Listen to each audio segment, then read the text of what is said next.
नाही, मी सर्वप्रथम आमच्या महापालिकेचे आयुक्त सौरभराव यांचं मनापासून अभिनंदन करतो की मुख्यमंत्री म्हणून एकनाथ शिंदे साहेब ह्या महाराष्ट्राचं नेतृत्व करत असताना त्यांनी ज्या पद्धतीनं ह्या ठाणे शहरासाठी निधी कमी करू दिला नाही, कमी पडू दिला नाही, तशाच पद्धतीचे अनेक प्रकल्प जे वेगवेगळ्या प्रकारचे प्रकल्प आहे, म्हणजे विहिरींचं पुनरुज्जीवन करत असताना त्या विहिरीतलं पाणी लोक धुणे भांड्याला वापरत नव्हती, ती विहिरीचं पाणी आता प्यायला लोक वापरू लागतील असा प्रकल्प, अतिशय चांगल्या पद्धतीनं स्मशानभूमीचं सुशोभीकरण केल्यानंतर पाळीव प्राण्यांसाठी सुद्धा आम्ही स्मशानभूमीची व्यवस्था केलेली, अंत्यविधी केंद्र वेगवेगळे म्हणजे बाळासाहेब ठाकरे कला दालन आणि त्याचबरोबर अनेक विकास प्रकल्प राबवत असताना जॉगिंग ट्रॅक आम्ही 15 किलोमीटरचा करतोय, जेणेकरून सकाळी मॉर्निंग वॉकला जाणाऱ्या ठाणेकरांना प्रत्येक ठिकाणी जॉगिंग ट्रॅक थोड्या प्रमाणात उपलब्ध होईल. काही ठिकाणी 3 किलोमीटर, काही ठिकाणी 4 किलोमीटर. प्रामुख्यानं नवीन सर्वसामान्य ठाणेकरांना एक गोड बातमी ह्या माध्यमातून द्यायची आहे की घोडबंदर रोडला आम्ही नवीन नाट्यगृह निर्माण करतोय. आम्हाला मिळालेल्या 7,350 स्क्वेअर मीटरच्या जागेवर आम्ही अतिशय भव्य असं नाट्यगृह उभारतोय, जेणेकरून ठाण्यामध्ये गडकरी रंगायतन, काशीनाथ घाणेकर नाट्यगृहाबरोबर नाट्यप्रेमी जे घोडबंदर रोडचे रहिवासी आहेत त्यांना वाघबीळ येथे एक चांगलं अद्ययावत नाट्यगृह भूमिपूजन आम्ही करतोय. शिंदेसाहेबांची वेळ आम्ही 16 किंवा 17 तारखेला घेतोय आणि त्या दिवशी इतर अनेक प्रकल्प जे लोकार्पण आहेत आणि त्याचबरोबर नाट्यगृहाचा भूमिपूजनाचा कार्यक्रम आम्ही ठेवतोय. त्यामुळे ठाणे शहरातील सर्वसामान्य जनतेला ठाणे महापालिकेच्या माध्यमातून जी काही सुविधा देता येईल तेवढ्या सुविधा आम्ही देतोय. आमचे MMRDचे अधिकारी ह्या ठिकाणी आलेले आहेत. मेट्रो 4चं काम हे आता जवळजवळ पूर्णत्वाला आलेलं आहे आणि डिसेंबर महिन्यामध्येच त्याचं लोकार्पण करण्याचा आमचा प्रयत्न आहे. त्या माध्यमातून आमचे मेट्रोचे अधिकारी सुद्धा मेहनत करत आहेत. घोडबंदर रोडला वाहतूक कोंडी वारंवार जी होते त्यावर पर्याय म्हणून आम्ही आमचे सगळे ज्या टीम आहेत, काम चालू आहे सर्व्हिस रोड मर्ज करण्याचं. त्यामुळे आमचे पाणी खात्याचे अधिकारी, आमचे विद्युत खात्याचे अधिकारी, आमचे MMRDचे अधिकारी आणि त्याचबरोबर आमचे मेट्रोचे अधिकारी आणि पोलीस, ट्रॅफिक पोलिसांचा समन्वय साधून आम्ही साधारण 15 जानेवारीपर्यंत त्यांना हे काम लवकरात लवकर पूर्ण करण्याच्या सूचना केलेल्या आहेत. आणि प्रामुख्यानं एक नवीन अजून सूचना केलेली आहे. परिवहन खात्याचा मंत्री म्हणून माझ्या RTOचे 5 स्क्वॉड आम्ही त्यांना देतोय ट्रॅफिक पोलिसांना, जेणेकरून वाहतूक कोंडी होत असताना काही लोक विरुद्ध दिशेनं गाड्या चालवत असतात आणि त्यामुळे वाहतूक कोंडी मोठ्या प्रमाणात होते असं निदर्शनाला आलेलं आहे. कारण मी स्वतः वाहतूक कोंडीमध्ये अडकलो होतो. मला सांगायला काही म्हणजे दुर्दैवानं सांगायचं आहे की आम्ही प्रत्येक ठिकाणी एकनाथ शिंदे साहेब आहे, मी आहे, आमचे महापालिकेचे आयुक्त आहेत, आमचे शिरसाट आहेत, DCP प्रयत्न करत आहेत, परंतु काही अडचणींमुळे हे वाहतूक कोंडी सातत्यानं होत राहते.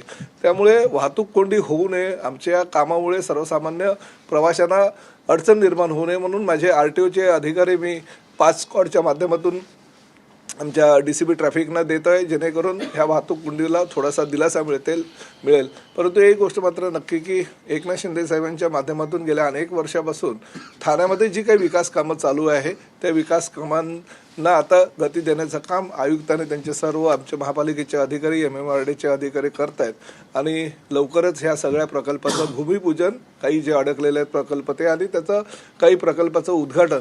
प्रामुख्यानं आमच्या शहरातील ओला कचरा आहे, तो ओला कचरा जवळजवळ 96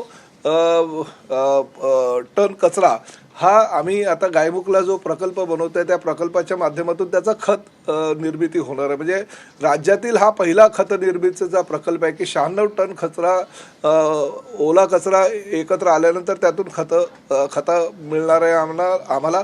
आणि त्याचबरोबर सोलर डस्टबिन ही नवीन संकल्पना आहे. तर सोलर डस्टबिन आम्ही काही ठिकाणी चांगल्या ठिकाणी लोकांना देतोय, जेणेकरून कचऱ्याचा प्रश्न जो आहे तो निकाली निघेल. तर अनेक असे प्रकल्प आहेत, त्या प्रकल्पाचं सादरीकरण आमच्या अधिकाऱ्यांनी केलं आणि आम्ही समाधानी आहोत. काही प्रकल्प जे आहेत ते तरण तलाव आहेत किंवा फुटबॉल टर्फ आहे किंवा अजून तो एक टर्फ कुठला होता आपला, हा एक आपण पिकल बॉल पहिला म्हणजे MMR क्षेत्रामध्ये पहिली महापालिका ठाणे महापालिका आहे की पिकल बॉलचं आम्ही टर्फ झालेलं त्याचं उद्घाटन कालच केलं. त्यामुळे अशा सगळ्या लोकोपयोगी आणि सर्वसामान्य जनतेला हव्या असलेल्या सगळ्या ज्या काही गोष्टी आहेत आम्ही ठाणेकरांना देतोय. पण माझ्या दृष्टीनं घोडबंदर रोडला ठाण्यातलं 3रं नाट्यगृहाचं भूमिपूजन होत आहे, ही फार महत्त्वाची बाब आहे. सर, अमृत जल योजना कधी होईल? अमृत जल योजना कधीपर्यंत कंप्लीट होईल? जानेवारी 1 पर्यंत कंप्लीट होईल. सर, घोडबंदरला मेट्रोच्या कामामुळे इतर कामं असतील तिथे एमएमआरडीने ठाण्याबाबत असमन्वय दिसून आला या बैठकीमध्ये, नेमकं काय असं? नाही, बघा, अधिक समन्वय असतो, परंतु काही कॉन्ट्रॅक्टर लोकांमध्ये काही कारण काय होतं की घोडबंदर रोडला 5 ठेकेदारांमध्ये विभागलं गेलेलं आहे. म्हणजे रस्त्याचं काम 5 ठेकेदारांना दिलेलं आहे. एक ठेकेदार दुसऱ्यावर ढकलतो, दुसरा तिसऱ्यावर ढकलतो. त्यामुळे अधिकाऱ्यांमध्ये काही समन्वय नाही, अधिकाऱ्यांमध्ये समन्वय आहे.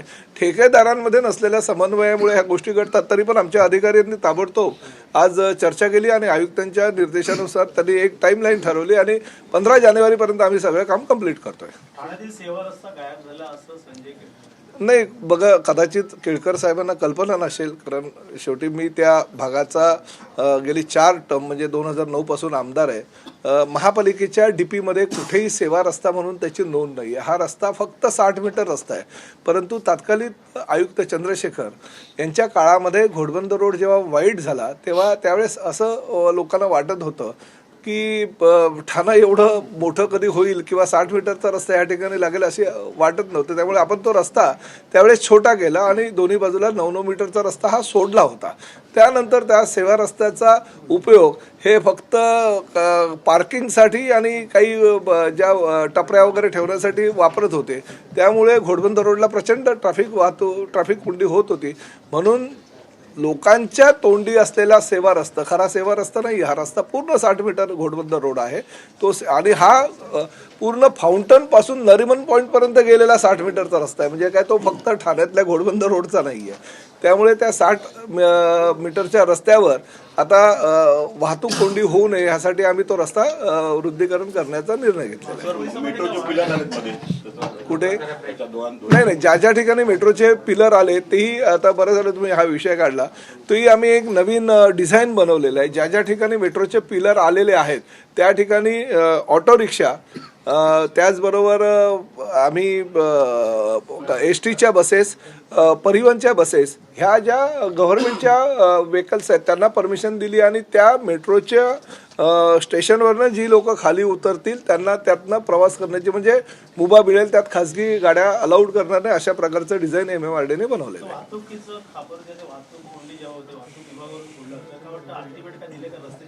नाही, बघा, खापर कुणावर मी फोडणार नाही. खापर मी कुणाहीवर फोडणार नाही. आमचे अधिकारी अतिशय चांगल्या प्रकारचं काम करतात. महापालिकेचे आयुक्त, आमचे MMRDचे आयुक्त, आमचे ट्रॅफिकचे अधिकारी, आमचे DCP ट्रॅफिक चांगलं काम करतायत. वाहतूक कोंडी व्हावी असं कुणालाही वाटत नाही. त्यामुळे खापर दुसऱ्यावर कोणावर फोडण्यापेक्षा शेवटी जबाबदारी मी म्हणून घेतो, कारण मी राज्याचा मंत्रीसुद्धा आहे, परिवहन मंत्री आहे आणि त्या भागाचा आमदार आहे. त्यामुळे खापर दुसऱ्या कोणावर फोडण्यापेक्षा माझ्यावर कोणीही खापर फोडलं तर चालेल. पण माझे अधिकारी चांगल्या प्रकारे काम करतायत आणि त्यांनी 15 जानेवारीपर्यंत डेडलाईन दिलेली आहे. 15 जानेवारीपर्यंत रस्ता पूर्ण होईल. सर्वसामान्य जनतेला 15 जानेवारीपर्यंत किंवा जास्तीत जास्त अजून 2-5 दिवस इकडे तिकडे जानेवारी एंडपर्यंत घोडबंदर रोड हा वाहतूक कोंडी मुक्त होईल. तो ट्रॅफिकचा रेग्युलर विषय आहे, तो काय माझा विषय नाही. नाही, करणार ना. शेवटी बघा, आदरणीय पंतप्रधान नरेंद्र मोदी ज्या पद्धतीने 2047चा विकास पर्व घेऊन या देशाचं काम करतात, त्याचप्रमाणे राज्याचे मुख्यमंत्री म्हणून देवेंद्रजी फडणवीस, उपमुख्यमंत्री आदरणीय अजितदादा पवार, आदरणीय एकनाथजी शिंदे साहेब पायाला भिंगरी लावून महाराष्ट्राच्या दौऱ्यावर फिरतायत. तुम्हालाही कल्पना आहे की मुख्यमंत्री आणि उपमुख्यमंत्र्यांनी वाढवण बंदर आणि त्याचबरोबर इतर ह्या MMR क्षेत्रातील इन्फ्रास्ट्रक्चर विषयी एवढी काळजी घेतलेली आहे.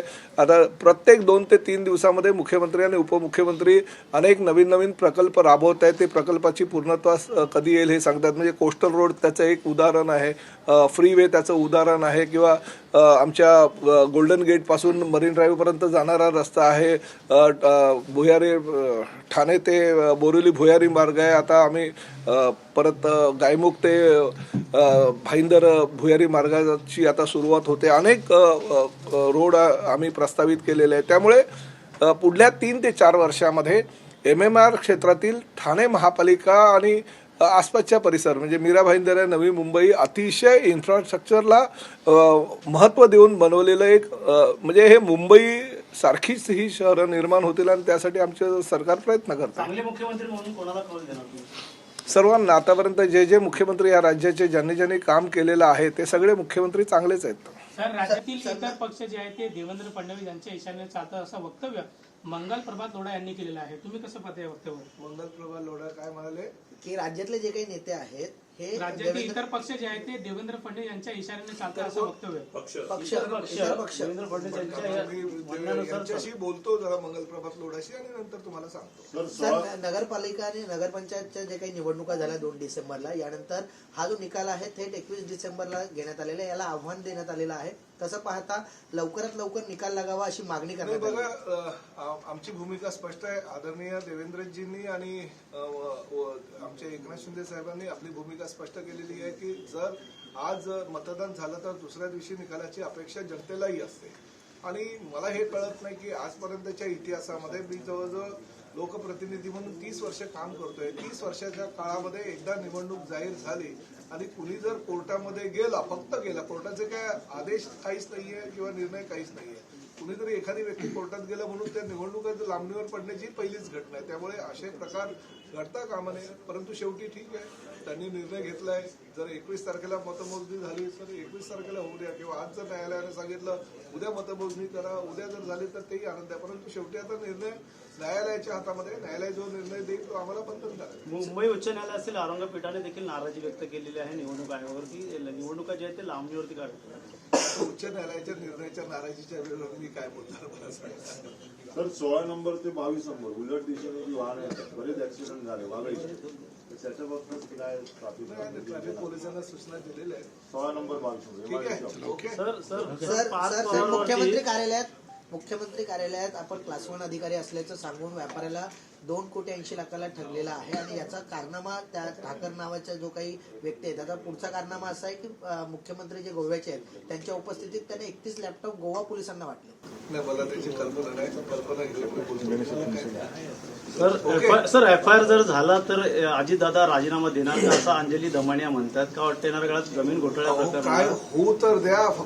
आम्ही फक्त कागदावर काहीच नाहीये, सगळ्या तुमच्या माध्यमातून बातम्याच बघतोय. होत काहीच नाहीये ना. काही झाल्यानंतर काहीतरी राजीनामे वगैरे किंवा त्या प्रकारची मागणी विरोधकांनी केली तर ते योग्य आहे. परंतु याच माध्यमातून तुम्हाला एक गोष्ट मी सांगू इच्छितो की ठाण्यामध्ये, नवी मुंबईमध्ये म्हणजे ऐरोली, घाटकोपर, मीरा भाईंदर आणि मुंबईमध्ये काही अपघाताच्या संख्या वाढलेल्या आहेत. त्या अपघातांची संख्या वाढल्यानंतर आमच्या असं निदर्शनाला आलं की आम्ही ई-बाईक टॅक्सीला परवानगी राज्य शासनानं दिलेली आहे, कारण राज्यामध्ये रोजगार वाढावा आणि पर्यावरणपूरक बाईक रस्त्यावर याव्या. परंतु रॅपिडो, ओला, उबेर ह्या काही कंपन्यांनी अशा पद्धतीनं गाड्या रस्त्यावर आणलेल्या आहेत आणि सर्वसामान्य प्रवाशांची तर फसवणूक केलेली आहे, परंतु म्हणजे जे गाड्या घेऊन येतात त्यांची पण फसवणूक केलेली आहे. आणि चुकीच्या पद्धतीने कुठल्याही प्रकारे सिक्युरिटी पर्पज जे असतं ते साध्य न करता ते प्रवाशांची फसवणूक करतात. अशा सगळ्या आणि त्यामुळे मृत्युमुखी काही प्रवासी घडल्याची घटना आमच्या निदर्शनास आलेली आहे. त्यामुळे रॅपिडो, ओला, उबेर ह्या सगळ्या कंपन्यांच्या मालकांवर, जे बाईक चालवतात त्यांच्यावर नाही, ते तर काय बिचारे रोजीरोटीसाठी रस्त्यावर गाड्या स्वतःच्या आणत असतात, त्यांचा ॲप असतो. त्यामुळे ज्या कंपनीचा ॲप असेल, रॅपिडो असू द्या, ओला असू द्या किंवा उबेर असू द्या, त्यांच्यावर FIR दाखल करण्याच्या मी सूचना माझ्या अधिकाऱ्यांना दिल्या होत्या आणि त्यानुसार उबेरवर 1 FIR दाखल झालाय आणि 5 FIR हे रॅपिडोवर दाखल झालेले आहेत. जिकडे जिकडे या गाड्या दिसतील, ठाण्यामध्ये केल्यात का काही जागा FIR? पूर्ण मालकांवर केलेत ना? पूर्ण म्हणजे चालवणाऱ्यावर नाही. जे मालक असतील, भले किती तो मोठा माणूस असू द्या, जर ट्रान्सपोर्ट डिपार्टमेंटला खिशामध्ये घेऊन फिरतो असं जर तो दाखवण्याचा प्रयत्न करत असेल आणि शासनाची जी नियमावली आहे त्याचं जर उल्लंघन करत असेल तर ह्या सगळ्या मालकांवर गुन्हे दाखल करा अशा मी सूचना केलेल्या आहेत आणि आतापर्यंत 5 FIR हे रॅपिडोच्या मालकांवर आणि 1 FIR हा उबेरच्या मालकावर दाखल झाले. सर ओमराजे निंबाळकर कृषी मंत्र्यांवरती हक्कभंग आणणार आहेत संसदेमध्ये. लोकशाहीमध्ये त्यांचा तो अधिकार है. सर रशिया के मतप्रधान भारत दौरे पर थे। इस दौरान पंतप्रधान मोदी ने उनको कभी जगह दी। रशिया के पंतप्रधान पुतिन ने जो है अच्छी बात है ना, देश के पंतप्रधान के रूप में नरेंद्र मोदी जी इतना अच्छा काम कर रहे हैं। एक बात साबित हो जाती है कि रशिया के पंतप्रधान आदरणीय पुतिन जी ने ये कहा है, कल ही उनका स्टेटमेंट है कि भारत का भाग्य है कि नरेंद्र मोदी जैसा पंतप्रधान इस देश को मिला है। तो हमारे लिए गर्व की बात है कि रशिया का पंतप्रधान आके हमारे देश में ऐसी बातें करता है कि हमारे पंतप्रधान का गौरव करता है। विरोधी पार्टियों ने भी सोचना चाहिए कि अगर रशिया के पंतप्रधान, अमेरिका के पंतप्रधान यहाँ पे आके अगर हमारे पंतप्रधान की तारीफ करते तो हमारा देश प्रगति की ओर जा रहा है। लेकिन राहुल गांधी का कहना है कि मुझे जो है विदेश जाने अरे पर जो है बाबा, राष्ट्राध्यक्ष से वो मिलने नहीं दिया जा रहा है और राज्य में जिस तरीके से अभी उन्होंने अपॉइंटमेंट लेना चाहिए पुतिन जी से और रशिया जाके मिलना चाहिए, नहीं तो भी राहुल गांधी साल में 2-3 बार तो जाती ही है ना परदेश में। धन्यवाद।